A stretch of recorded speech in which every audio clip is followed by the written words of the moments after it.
கோயில் சிலை ஒண்ணு குப்பையிலே செல்ல விட்டு விடுவேனா? ஊரு சொல்லும் பேச்சில் உண்மை இருக்கா? உண்மை சொல்ல போனா வம்பு வழக்கா?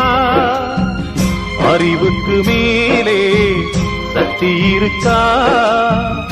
அன்புக்கு மேலே பக்தி இருக்கா?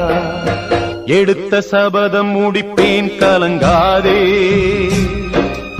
உனக்கும் வாழ்வு கொடுப்பேன் வருந்தாதே. இந்த நியாயம் அநியாயம் ஒரு நாள்